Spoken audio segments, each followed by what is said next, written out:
juga telah ditanggapi oleh termohon dan turut termohon. Untuk Interupsi, membuktikan Yang Mulia, dalil-dalil permohonan. interupsi, kuasanya bukan Adi Warman dari Tokham, Yang Mulia. Tadi dibacakan. Kuasa pemohon.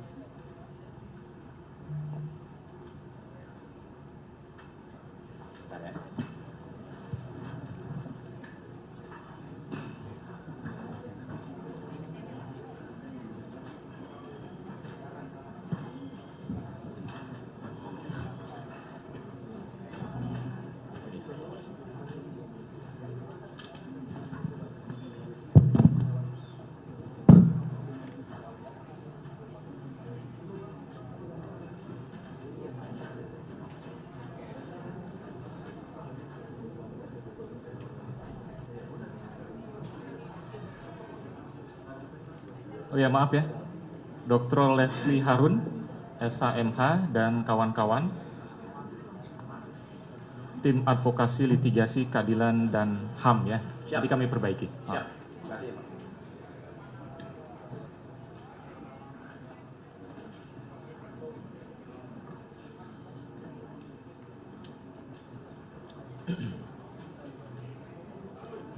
Saya lanjutkan, untuk membuktikan dalil-dalil permohonannya, pemohon mengajukan bukti surat P1 sampai dengan P12, saksi-saksi M. Khoiri, Aida Zeina Hasibuan, dan Krisanti Rusmono.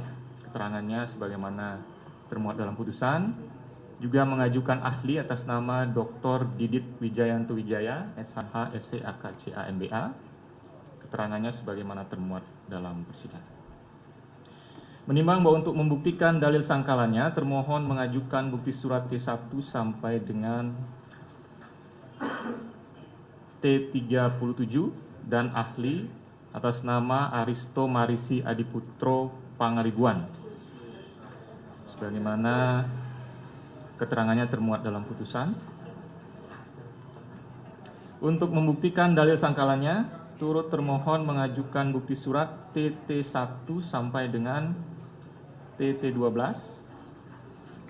Menimbang bahwa pemohon dan termohon mengajukan kesimpulan masing-masing tanggal 3 Juli 2025. Menimbang bahwa untuk menyingkat uraian putusan ini, maka segala sesuatu yang termuat dalam berita acara persidangan dianggap telah termuat dan menjadi bagian yang tidak terpisahkan dari putusan ini.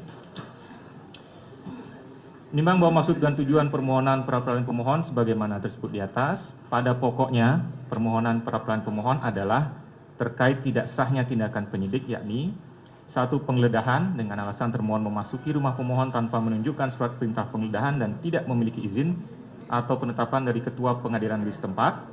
Dua, penangkapan dengan alasan surat penangkapan batal demi hukum karena adanya cacat formil berupa pencantuman alasan penangkapan, yaitu untuk pengiriman tersangka dan barang bukti kepada jaksa penuntut umum yang tidak sesuai dengan hukum.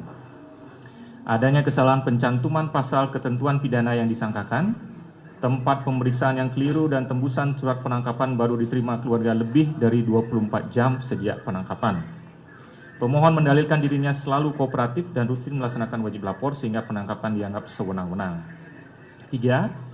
Penahanan dengan alasan tidak terpenuhinya secara subjektif dan adanya keterangan tidak benar dalam surat penahanan yang menyatakan pemohon ditempatkan di rutan Polda Metro Jaya, sedangkan faktanya pemohon dirawat inap di Rumah Sakit Polri Kramat Jati, serta adanya perintah untuk melaksanakan pemeriksaan dalam waktu 1 hari setelah perintah penahanan tersebut dijalankan.